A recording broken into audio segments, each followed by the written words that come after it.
அஸ்ஸலாமு அலைக்கும். இன்ஷால்லா நம்ம இன்றைக்கி பார்க்க போகிற சப்மிட்டர்ஸ் பர்ஸ்பெக்டிவ் ஆர்டிக்கல் வந்து ஜான்வரி 2011 எடிஷன். ஆர்டிக்கலோட தலைப்பு வந்து ஏன் முகமதை புகழ்வது தவறு.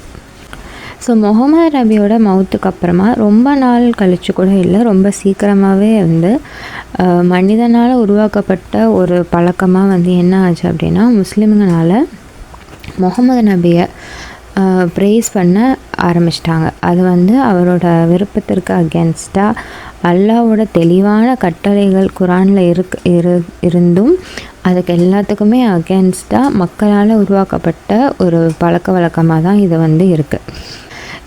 இதுக்கான ஆரம்பமாக எது இருக்குது அப்படின்னா, அல்லாஹ் குரானில் சொல்கிற ஒரு வசனத்தோட தவறான புரிதல்னாலேயும் அதை தவறாக மொழிபெயர்த்தனாலேயும் தான் வந்து இந்த விளைவுகளை நம்ம வந்து பார்க்குறோம். அதாவது சூரா 33 வசனம் 56 என்ன சொல்லப்படுது அப்படின்னா, கடவுள் மற்றும் அவருடைய மலக்குமார்கள் வந்து ப்ராஃபிட்டுக்கு வந்து உதவி பண்ணுறாங்க, அதே மாதிரி அவங்களுக்கு வந்து ஆதரவளிக்கிறாங்க அப்படின்றது வந்து சொல்லப்படுது. அதே போல் நம்பிக்கை கொண்டவங்களும் நம்பிக்கையாளர்களும் நீங்களும் வந்து அவருக்கு உதவி செய்யவும் அவருக்கு வந்து ஆதரவளிக்கவும் வேண்டும்.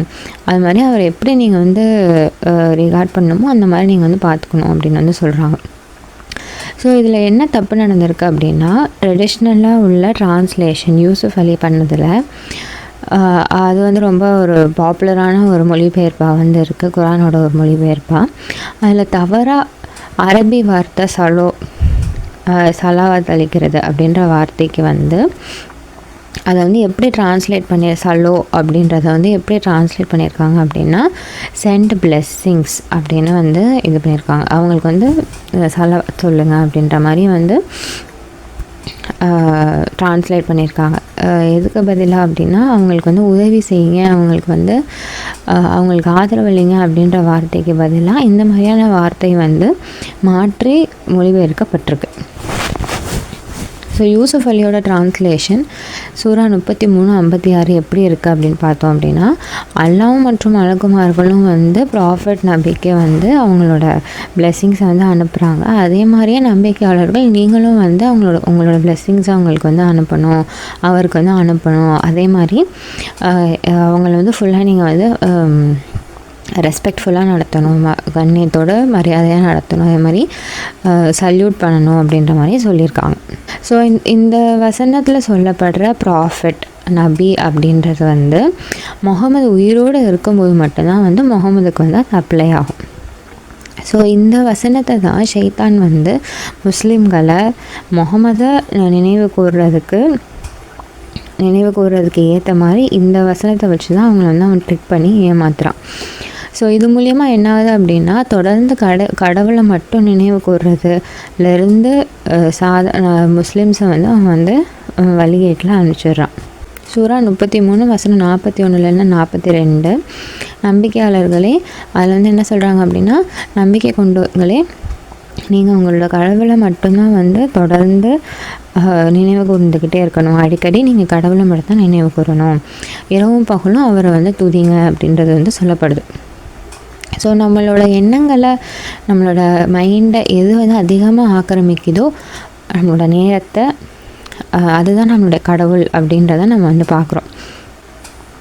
ஸோ அதனால தான் வந்து குரான் முழுக்க கடவுளை மட்டும் நினைவு கூறுங்க, இரவும் பகலும் அவரை வந்து துதிங்க. அதே மாதிரி நம்மளோட ஃபோக்கஸ் எல்லாமே வந்து கடவுள் மீது மட்டும்தான் வந்து இருக்கணும், அல்மைட்டி மீது மட்டும்தான் இருக்கணும். நம்மளோட புகழ்ச்சி எல்லாமே வந்து அவருக்கு உள்ளதாக மட்டும்தான் நம்மளோட புகழ் இது எல்லாமே இருக்கணும். பிரார்த்தனையும் சரி, நம்மளோட திக்ர் வழிபாடு எல்லாமே வந்து கடவுளுக்கு மட்டும் அர்ப்பணிக்கப்பட்டதாக மட்டும்தான் இருக்கணும் அப்படின்றது தான் நம்மளுக்கு வந்து அங்கே சொல்லப்படுது.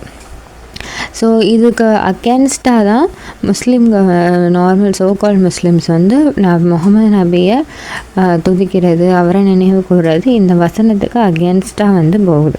சூரா 28 வசனம் 70. ஸோ அதில் என்ன சொல்லப்படுது அப்படின்னா, அவர் தான் உங்களுடைய ஒரே கடவுள், அவருக்கு நிகர் வந்து யாரும் இல்லை. அதே மாதிரி எல்லா புகழுமே வந்து இந்த வாழ்விலையும் சரி மறு உலகத்துலேயும் சரி எல்லா புகழுமே வந்து அவருக்குரியது. எல்லா தீர்ப்புமே வந்து அவருக்குரியது. கடைசியாக நீங்கள் அவர்கிட்ட தான் வந்து திரும்ப வருவீங்க அப்படின்னு சொல்லப்படுது. ஸோ அதே மாதிரி சூரா 30 வசனம் 18, சூரா 34 வசனம் 1, சூரா 45 வசனம் 36, சூரா 64 வசனம் 1, இந்த மாதிரி எல்லா வசனங்கள்லேயுமே வந்து தொடர்ந்து வந்து என்ன சொல்லப்படுது அப்படின்னா, அல்லாஹ்வை மட்டும்தான் நீங்கள் வந்து புகழணும். வானங்களில் உள்ளது, பூமியில் உள்ளது, புகழ்ச்சி எல்லாமே வந்து நம்மளுடைய இரட்சகருக்குரியது.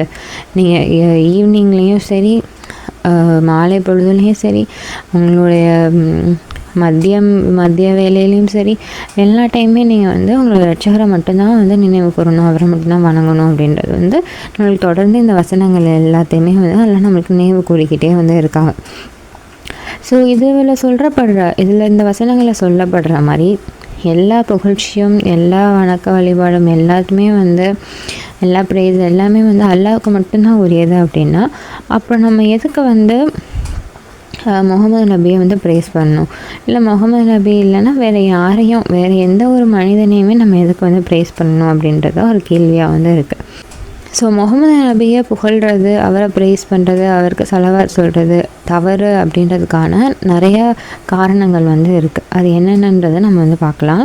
ஸோ நம்ம இந்த குரான் முழுக்க நம்ம வந்து எடுத்துக்கிட்டோன்னா, அது வந்து அல்லாஹ்னால மேத்தமெட்டிக்கலாக கன்ஸ்ட்ரக்ட் பண்ணப்பட்ட ஒரு மிராக்கிளாக தான் வந்து அல்லாஹ் நம்மளுக்கு வந்து குரானை கொடுத்துருக்காங்க. ஸோ அதுலேருந்து நம்மளுக்கு இதுக்கான காரணங்கள் வந்து நம்மளுக்கு வந்து தெரிய வருது. ஸோ ஃபஸ்ட்டு வந்து என்ன காரணம் அப்படின்னு சொன்னால், அல்லாஹ் நம்மளுக்கு என்ன சொல்லி கொடுக்குறாங்க, சப்மிஷனோட பேஸ் என்ன, ஃபஸ்ட்டு லைன் என்ன அப்படின்னா, அவர் கடவுளை தவிர வேறு கடவுள் இல்லை அப்படின்றது தான். ஸோ அவரை மட்டும்தான் வழிபடுறோம். நம்மளோட மார்க்கம் வந்து முழுசாக அவருக்கு மட்டும்தான் உரியது. அவருக்கு மட்டும்தான் நம்ம வந்து நம்மளோட மார்க்கத்தை வச்சு நம்ம வந்து வழிபடணும் அப்படின்றதான் அதில் சொல்லப்படுது. சூரா 40 வசனம் 65 பார்த்தோன்னா இதே தான் சொல்கிறாங்க. ஸோ அவர் தான் வந்து உயிருடன் இருப்பவர், அவரை தவிர வேறு கடவுள் கிடையாது, நீங்கள் அவரை மட்டும்தான் வணங்கணும், உங்களோட மார்க்கம் முழுசாக அவருக்கு மட்டும்தான் நீங்கள் வந்து டிவோட் பண்ணணும், அர்ப்பணிக்கணும் அப்படின்னு வந்து சொல்கிறாங்க. ஸோ எல்லா புகழும் நம்மளோட இரட்சகருக்கே உரியது. ஸோ ப்ராஃபட் முகமது நபி இல்லை மற்ற எந்த ப்ராஃபட்ஸுமே வந்து அவருக்காக இப்போ இந்த மக்கள் செய்கிற எதையுமே வந்து அவர் வந்து சொல்லலை, இதெல்லாம் எனக்காக செய்யுங்க அப்படின்னு சொல்லிட்டு அவர் ஒருபோதும் வந்து சொல்லவே கிடையாது.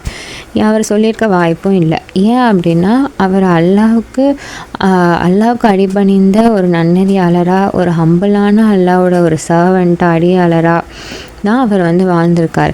அதே மாதிரி அவரோட படிப்பினைகளும் வந்து எப்படி இருக்குது அப்படின்னா, அவர் சொல்லி கொடுத்த விஷயங்கள் எல்லாமே வந்து அல்லாஹ்வுக்கு மட்டும் நீங்கள் டிவோட் பண்ணி இருங்க அப்படின்னு தான் அவர் நம்மளுக்கு சொல்லியும் கொடுத்துருக்காங்க. அதே மாதிரி தான் அவங்க வாழ்ந்திருக்காங்க.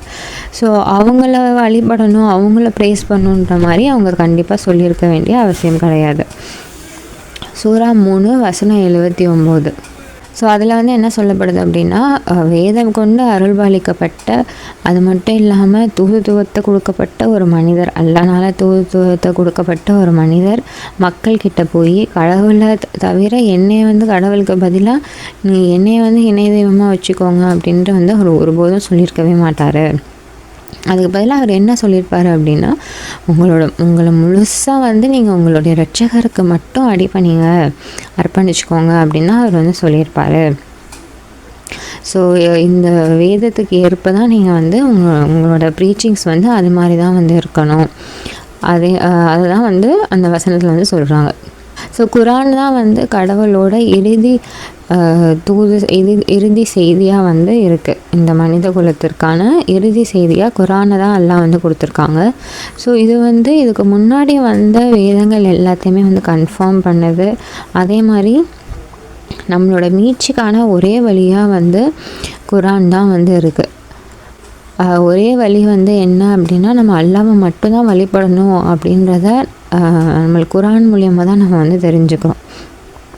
சரி, இதை தெரிஞ்சுக்கிட்டதுக்கு அப்புறமா நம்ம அல்லாஹ்வுக்கு நம்ம வந்து அடிபணிகிறோமா, அல்லாஹ் சொல்கிறத கேட்குறோமா, அவருக்கு ஒபே பண்ணுறோமா அப்படின்றத நம்ம வந்து பார்க்கணும்.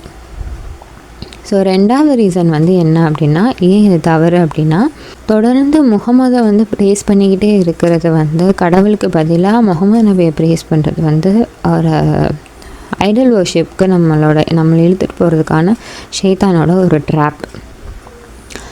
ஸோ நம்ம மரணிக்கிற வரைக்கும் இணைதெய்வ வழிபாட்டில் இருந்தோம் அப்படின்னு சொன்னால் அதை வந்து அல்லாஹ் மன்னிக்கவே மாட்டேன் அப்படின்னு வந்து சொல்கிறாங்க. சூரா 4 வசனம் 116 சொல்லப்படுது. ஸோ மரணிக்கும் வரை கடைபிடிக்கப்பட்ட இணைதெய்வ வழிபாடு வந்து அல்லாஹ் மன்னிக்க மாட்டாங்க. அதை விட சின்னதான எவ்வளவோ குற்றங்களை வந்து அல்லாஹ் வந்து மன்னிச்சிடும். அவர் நாடுறவங்களுக்கு அல்லாஹ் வந்து மன்னிக்கிறாங்க அப்படின்னு வந்து சொல்கிறாங்க. ஸோ அல்லாவுக்கு நிகராக அல்லாவுக்கு பதிலாக யார் வந்து ஒரு இணை தெய்வத்தை வந்து வழிபடுறாங்களோ அவங்க ரொம்ப தூரம் வழி தவறி போயிட்டாங்க அப்படின்றது சொல்லப்படுது. ஸோ இணை தெய்வ வழிபாடு அப்படின்றது கடவுளை மட்டும் வழிபடுதல் அப்படின்றதுக்கு நேர் எதிர்மறையாக தான் வந்து அது இருக்குது. 3வது காரணம் என்ன அப்படின்னு பார்த்தோன்னா, ஸோ நம்ம முகமது நபியை மட்டும் ப்ரைஸ் பண்ணுறனால நம்ம வந்து மற்ற தூதர்களுக்கும் நபிமார்களுக்கும் நடுவில் ஒரு வேறுபாட்டை நம்ம வந்து உண்டாக்குறோம். அதையும் வந்து அல்லாஹ் செய்யக்கூடாது அப்படின்றத ஒரு வசனத்தில் நம்மளுக்கு வந்து சொல்லிக் கொடுக்குறாங்க. ஸோ வந்து மெசஞ்சர்ஸ்க்கு நடுவில் ப்ராஃபிட்ஸ்க்கு நடுவில் எந்த பாகுபாடும் நம்ம வந்து பார்க்கக்கூடாது. ஏன்னா இவங்க எல்லாருமே ஒவ்வொரு ஸ்டேஜில் ஒவ்வொரு காலகட்டங்களில் வந்து அல்லாஹ்வோட ஊழியர்கள் தானே தவிர வேறு யாருமே இவங்க வந்து கிடையாது. தனி மனிதராக அவங்களுக்கும் நம்மளுக்கும் எந்த சம்மந்தமே கிடையாது. ஸோ அவங்க எல்லாருமே சொன்ன தூது செய்தி என்ன அப்படின்னா ஒரே ஒரு செய்தி தான், அதாவது கடவுளை மட்டும் வழிபடுங்க அப்படின்றது தான். ஸோ நம்ம அந்த மெசேஜுக்கு தான் நம்ம வந்து அதை நம்ம எடுத்துக்கிறோம், அந்த மெசேஜுக்கு தான் நம்ம வந்து அடி பண்ணிடுறோம். நம்ம அல்லாவுக்கு மட்டும்தான் வந்து நம்ம வந்து அடி பண்ணிடுறோம். சூரா 2 வசனம் 136. பிஸ்மில்லாஹிர் ரஹ்மானிர் ரஹீம். ஸோ அதில் என்ன சொல்லப்படுது அப்படின்னா, கூறுவீராக நீ வந்து கடவுளை மட்டும்தான் நான் வந்து நம்புகிறேன், அவர் மேலே மட்டும்தான் நான் நம்பிக்கை கொள்கிறேன். அதே மாதிரி எங்களுக்கு என்னது இறக்கி அனுப்பப்பட்டதோ அது மேலே ஆப்ரஹாம், இஸ்மாயில், ஐசக், ஜேக்கப் மற்றும் மற்ற பேட்ரியாட்ஸ்க்கு என்ன கொடுக்கப்பட்டதோ அது மேலே நான் வந்து நம்பிக்கை கொள்கிறேன். அது மட்டும் இல்லாமல் மோசஸ், ஜீசஸ், அதே மாதிரி மற்ற ப்ராஃபிட்ஸ்க்கும் கொடுக்கப்பட்டது மேலேயும் நான் வந்து நம்பிக்கை கொள்கிறேன் அப்படின்னு சொல்கிறாங்க. ஸோ இது ஒரு கடைசியாக என்ன சொல்கிறாங்க அப்படின்னா, அந்த வசனத்தில் இவங்களுக்கு யாருக்கும் நடுவுலையும் எந்த டிஸ்டிங்ஷனும் நான் வந்து செய்ய மாட்டேன், எந்த பாகுபாடுமே நான் வந்து காட்டக்கூடாது அப்படின்றத சொல்கிறாங்க. ஸோ இது நம்மளோட ரட்சகருக்கு மட்டும்தான் நம்ம வந்து அடி பண்ணிடணும், அவருக்கு மட்டும்தான் நாங்கள் வந்து அடி பண்ணிடுறோம், நாங்கள் வந்து அடி பண்ணிந்தவர்களாக இருக்கிறோம் அப்படின்றது தான் இதில் வந்து சொல்லப்படுது. ஸோ இந்த மாதிரியான ஒரு பாகுபாட்டை நம்ம உண்டாக்குறோமா? ஸோ முகமது நபியை மட்டும் ஃபோக்கஸ் பண்ணி அவரை மட்டும் ஓவராக வந்து புகழ்ந்து ஓவராக ப்ரைஸ் பண்ணுறது வந்து இணைதெய்வ வழிபாட்டுக்கு ஈக்குவலான ஒரு விஷயம். ஆக்சுவலாக அது இணைதெய்வ வழிபாடு. அது மட்டும் இல்லாமல் அல்லாவோட வார்த்தைகளை, அல்லாவோட வசனங்களை பல இடத்துல நம்ம வந்து பிரேக் பண்ணுறோம், அவருக்கு வந்து அடிபணியாமல் நம்ம வந்து போகிறோம். ஸோ இது 2 மேஜர் பாவத்தை நம்மளுக்கு வந்து கொண்டு வந்து சேர்க்குது. ஸோ ஆனால் இப்போ நம்ம பார்த்தோம் அப்படின்னா மெஜாரிட்டி ஆஃப் த முஸ்லிம்ஸ் வந்து அல்லாஹ்வோட இந்த கட்டளையை வந்து வயலேட் தான் பண்ணுறாங்க. அவங்க வந்து மீறி தான் செயல்பட்டு கொண்டு இருக்காங்க. அவங்க வந்து இதை ஃபாலோ பண்ணுறது கிடையாது. ஏன் அப்படின்னா முகமதோட பெயரை தான் வந்து அவங்களோட தொழுகை அப்பவும் சரி, அவங்க எங்கே என்ன பேசினாலும் சரி, எந்த விஷயம் இது பண்ணாலும் சரி, அல்லாவோட பேருக்கு பக்கத்தில் அல்லாவுக்கு பக்கத்தில் அவங்க முகமது நபியை தான் வந்து வச்சு வந்து சொல்கிறாங்க. ஸோ மக்கள் என்னெல்லாம் செய்கிறாங்க அப்படின்றத வந்து முற்றிலும் அறிந்தவராக கடவுள் வந்து இருக்காரு. சூரா 29 வசனம் 42. ஸோ அவருக்கு நிகராக, கடவுளுக்கு நிகராக இந்த மக்கள் வைத்து வழங்கக்கூடிய இணை தெய்வங்கள் எதுவுமே வந்து ஒன்றுமே கிடையாது அப்படின்றது கடவுளுக்கு நல்லா தெரியும் அப்படின்றத வந்து சொல்கிறாங்க. ஏன்னா அவர் தான் வந்து அல்மைட்டியாக இருக்கார், அவர் தான் வந்து ஞானம் நிறைந்தவராக இருக்கார், ஞானமிக்கவராக இருக்கார். ஸோ அவருக்கு தெரியாத விஷயன்றது எதுவுமே வந்து கிடையாது. ஸோ இப்போ நம்ம வந்து கடவுளை மட்டும் வழிபடுறோமா, இல்லை கடவுளோட வார்த்தைக்கு அகேன்ஸ்டாக நடக்கிறோமா, இல்லை வந்து எதையுமே வழிபடாமல் இருக்கிறோமா அப்படின்றது ஒரு கேள்வியாக இருக்குது. நாலாவது ரீசன் பார்த்தோம் அப்படின்னா,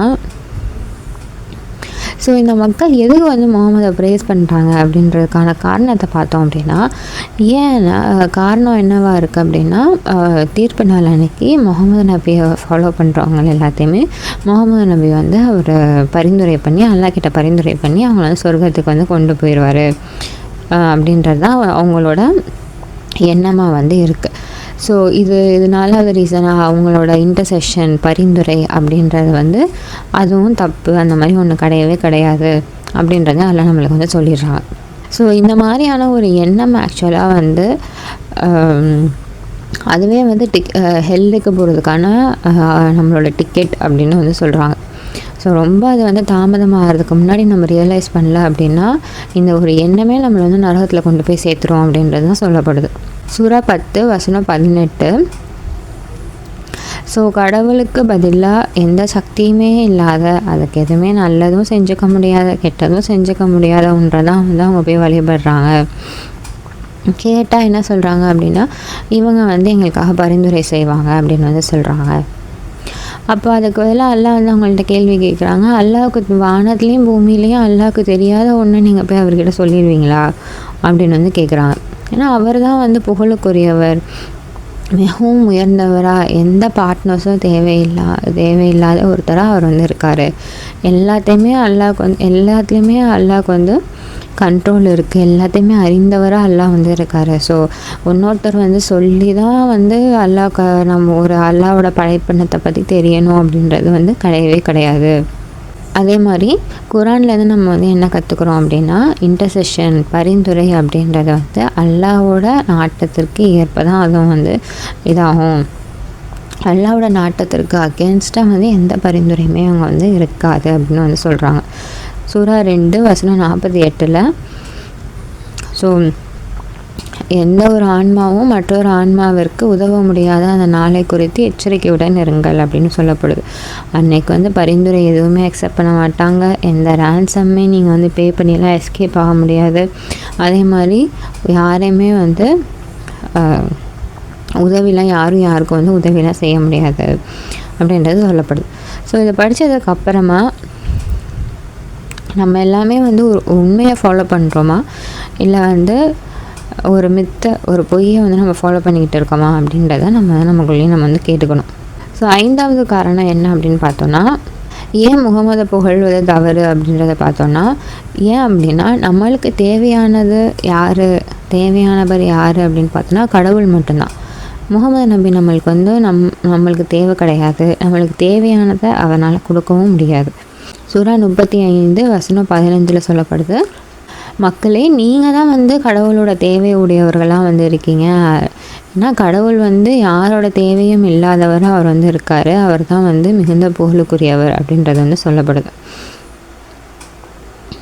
ஸோ அது ப்ராஃபட் முகமதோ இல்லை வேறு எந்த நபிமார்களோ இல்லை வேறு எந்த மெசஞ்சரோ புனிதரோ யாராக இருந்தாலும் சரி, அவங்க வந்து அல்லாஹ்வுக்கு எவ்வளோ க்ளோஸாக, அவங்க எவ்வளோ ரைச்சியஸான ஒரு நபராக இருந்தாலும் சரி, மற்ற ஒரு ஆன்மாக்காக அவங்களால வந்து அல்லாஹ் கிட்ட மீடியேஷன் பண்ணவே முடியாது அப்படின்றது தான் சொல்கிறாங்க. அப்படி பண்ணலாம் அப்படின்றது சொல்லப்படுறது வந்து ஒரு ரொம்ப காமனான ஒரு ஒரு பொய் தானே தவிர, அது வந்து மூட நம்பிக்கை தானே தவிர அது வந்து வேறு ஒன்றும் இல்லை. சூரா 39 வசனம் 3. ஸோ நம்மளோட மார்க்கமானது முழுசாக வந்து கடவுளுக்கு மட்டும்தான் அர்ப்பணிக்கப்பட்டதாக வந்து இருக்கணும்.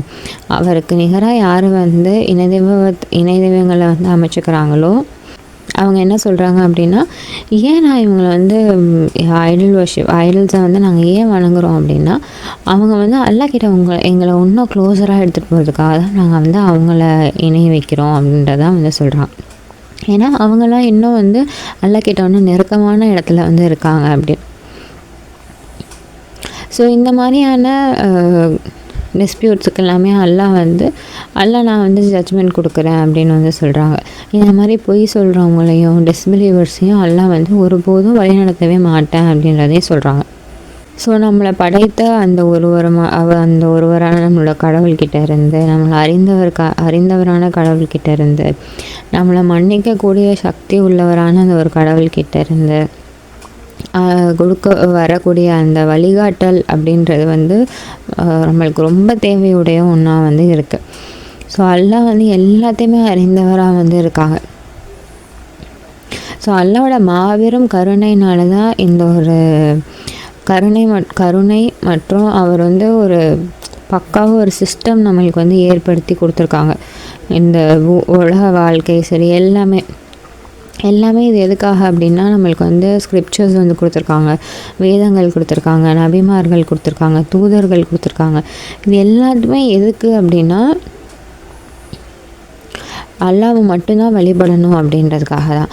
ஸோ நம்மளோட மீட்சிக்காக ஒரு வந்து வழித்தடத்தை நம்மளுக்கு வந்து அல்லாஹ் வந்து ஏற்படுத்தி கொடுக்குறாங்க. ஸோ நம்ம அதை வந்து சிம்பிளாக அதை ஃபாலோ பண்ணிக்கிட்டு போனாலே வந்து நம்ம வந்து ஈஸியாக மீட்சி வந்து அடைஞ்சிடலாம். ஸோ அந்த வழித்தடத்தை, அந்த ரோட் மேப்பை நம்ம வந்து ஃபாலோ பண்ணுறோமா அப்படின்றது ஒரு கேள்வி. கடைசியாக பார்த்தோன்னா, முகமது நபியை புகழ்வது ஏன் தவறு அப்படின்னா, அதில் எந்த விதமான ஒரு பிரயோஜனமே கிடையாது. அதில் வந்து எந்த விதமான ஒரு சென்ஸே இல்லை அப்படின்னு வந்து சொல்கிறாங்க. ஏன் அப்படின்னா, நம்ம வந்து அல்லாஹ்வோட குவாலிட்டிஸ் சிலதை நம்ம சிந்திச்சு பார்த்தோம் அப்படின்னாலே நம்மளுக்கு வந்து இந்த கான்செப்டே வந்து மொத்தமாக வந்து ஒன்றுமே இல்லாது, யூஸ்லெஸ் அப்படின்றது நம்மளுக்கு வந்து தெரிஞ்சிடும். ஸோ நம்மளோட ரட்சகர் வந்து எல்லாத்துமே தான் முழு கண்ட்ரோலோடு இருக்கார். வானங்களில் உள்ளதையும் சரி, பூமியில் உள்ளதையும் சரி, எல்லாத்தையும் அறிந்தவராக இருக்கார் அப்படின்றத நம்ம வந்து பார்க்குறோம். சூரா 2 வசனம் 255. ஸோ நம்முடைய கடவுள் அவர் தான் ஒரே கடவுளாக இருக்கார். அவருக்கு நிகர் வந்து யாரும் கிடையாது. அவர் தான் ஜீவித்திருப்பவராக இருக்கார். அவர் தான் நிரந்தரமானவராக வந்து இருக்கார். ஸோ ஒரு நொடி கவனமின்மையோ ஒரு தூக்கமோ அவரை வந்து பீடிக்காது அப்படின்னு வந்து சொல்கிறாங்க. ஸோ நம்மளோட கடவுள் தான், நம்மளோட ரட்சகர் தான் வந்து இந்த வானங்களையும் சரி பூமியையும் சரி படைத்த அவர் தான் வந்து படைக்கிறாரு. ஸோ அதில் உள்ள அனைத்து உயிரினங்களுக்கும் அவர் தான் வந்து வழங்கி கொண்டும் இருக்கார். ஸோ வாழ்வையும் மரணத்தையும் அவர் தான் வந்து கண்ட்ரோல் பண்ணுறாரு. ஸோ இது எல்லாத்தையுமே பண்ணுறவர்னால எது சரி எது தவறுன்றது தெரியாதா? அவர் படைத்த ஒரு படைப்பினத்தை பற்றி தெரியாதா? ஸோ அப்போது இவ்வளோ பவர்ஃபுல்லாக இருக்கிறவரை விட்டுட்டு அவர் படைத்த ஒன்றை, எந்த சக்தியுமே இல்லாத ஒன்றை நம்ம போய் எதுக்காக ப்ரைஸ் பண்ணோம்? இல்லை சிம்பிளாக பார்த்தோன்னா, இன்னொரு மனிதனை போய் நம்ம எதுக்காக ப்ரைஸ் பண்ணோம்? குரான் படி பார்த்தோம் அப்படின்னா, மனிதன் வந்து ரொம்ப பலகீனமாக படைக்கப்பட்டவனாக இருக்கான். ஸோ நம்ம இப்போ எல்லாமே அறிந்த மிக சக்தி வாய்ந்தவரை நம்ம வந்து வழிபட போகிறோமா? இல்லை வந்து தனக்கே உதவி தேவைப்படக்கூடிய, தனக்கே வழிகாட்டுதல் தேவைப்படக்கூடிய, உணவு தேவைப்படக்கூடிய, தூக்கம் தேவைப்படக்கூடிய, இறக்கக்கூடிய ஒரு மனிதனை போய் நம்ம வந்து மனிதன்கிட்ட நம்ம போய் உதவி கேட்க போகிறோமா? ஸோ இங்கே வந்து எது கரெக்டாக இருக்கும் அப்படின்னு நம்ம வந்து பார்த்தோன்னா, நம்ம அல்லாஹ்வோட வார்த்தைக்கு மட்டும் அடிபணிந்து, அல்லாஹ் நம்மளுக்கு கொடுத்துருக்க வழித்தடத்தை நம்ம வந்து ஃபாலோ பண்ணி, அவருக்கு மட்டும் நம்மளோட மார்க்கத்தை அர்ப்பணித்து, அவரை மட்டும் வணங்கி, அவர் நம்மளுக்கு கொடுத்துருக்க இந்த வழிகாட்டலுக்கு மற்ற எல்லா பிளெஸ்ஸிங்ஸ்க்கும் நம்ம வந்து அப்ரிஷியேட்டிவாக இருந்து, அல்லாஹ் நம்ம மீது பொழிஞ்சிருக்க இந்த கருணைக்கு, இந்த கடைசி வாய்ப்புக்கு, இந்த வழிகாட்டுதலுக்கு எல்லாத்துக்குமே நம்ம வந்து அப்ரிஷியேட்டிவாக இருக்கிறது தான் வந்து ஒரு சரியான முறையாகவும் சரியான வழியாகவும் வந்து இருக்கும். சூரா 24 வசனம் 55. ஸோ யார் வந்து நம்பிக்கை கொண்டு நன்னறியானது ஒரு வாழ்வு நடத்துகிறாங்களோ அவங்க இந்த உலகத்துலேயும் வந்து அவங்கள ஆட்சியாளராக ஆக்குறேன் அப்படின்னு வந்து அல்லாஹ் வந்து சொல்கிறாங்க. இதுக்கு முன்னாடி இருந்தவங்கள ஆக்குன மாதிரி அவங்களையும் வந்து ஆக்குறேன். அதே மாதிரி ஸோ பயம் இருந்த இடத்துல வந்து அமைதியையும் செக்யூரிட்டியையும் பாதுகாப்பையும் நான் வந்து மாற்றி அமைக்கிறேன் அப்படின்னு வந்து சொல்கிறாங்க. ஸோ அவங்களுக்காக தேர்ந்தெடுக்கப்பட்ட மார்க்கத்தை அவங்க வந்து நிலைநாட்டுறாங்க. அதே மாதிரி இதெல்லாம் எல்லாம் வந்து அந்த மக்களுக்கு ஏன் செய்கிறாங்க அப்படின்னா, ஏன்னா அவங்க என்னை மட்டும் வழிபட்டதுனால அப்படின்னு வந்து சொல்கிறாங்க. ஸோ என்னை தவிர அவங்க எந்த ஐடல்ஸுமே எனக்கு வந்து அவங்க வந்து செட் பண்ணவே இல்லை. ஸோ இது எல்லாத்தையும் அறிஞ்சதுக்கப்புறமா யார் வந்து நம்ப மறுக்கிறாங்களோ அவங்க உண்மையாலுமே வந்து ரொம்ப கெட்ட மக்களாக வந்து இருக்காங்க அப்படின்றது வந்து சொல்லப்படுது. ஸோ இதில் வந்து அது முகமது நபி அப்படின்றது இங்கே சொல்லப்பட்டாலும் அது வந்து எந்த ஒரு நபராகவும் வந்து இருக்கலாம். மற்ற ரிலீஜியனில் ஃபாலோ பண்ணக்கூடிய ப்ராஃபிட் செயின்ட்ஸ் யாராக வேணாலும் இருக்கலாம். எந்த ஒரு நபராக வேணாமல் இருக்கலாம். அதாவது அல்லாஹ்வை தவிர நம்ம இணை தெய்வமாக வச்சுருக்கக்கூடிய யாராக வேணாலும் இருக்கலாம். இல்லை இப்போ வந்து ரஷாத் கலிஃபாவை கூட சில பேர் வந்து இந்த மாதிரி ஓவராக அவரை வந்து இது பண்ணுறாங்க. அந்த மாதிரி விஷயங்களுக்கும் நம்ம வந்து போகக்கூடாது. எல்லாரும் சொல்லக்கூடிய கருத்து வந்து என்னவாக இருக்குது, தூது செய்தி என்னவாக இருக்குது அப்படின்னு பார்த்தோன்னா ஒரே ஒரு தூது செய்தி தான், நம்மளோட கடவுளை மட்டும்தான் நம்ம வந்து வணங்கணும், அவருக்கு மட்டும்தான் நம்மளோட மார்க்கத்தை முழுமையாக அர்ப்பணிக்கணும். ஸோ அதை மட்டும்தான் நம்ம வந்து ஃபாலோ பண்ணணும். மற்ற எந்த நபரையுமோ இல்லை வேறு எந்த விஷயத்தையுமே நம்ம வந்து அல்லாஹ்வுக்கு பக்கத்தில் அல்லாஹ்வுக்கு நிகராக எதையுமே நம்ம வந்து எடுத்துகிட்டு வரக்கூடாது. இந்த ஆர்டிக்கிளோட ஆத்தர் பேர் வந்து எமிலி. அல்ஹம்துலில்லாஹ். அஸ்ஸலாமு அலைக்கும்.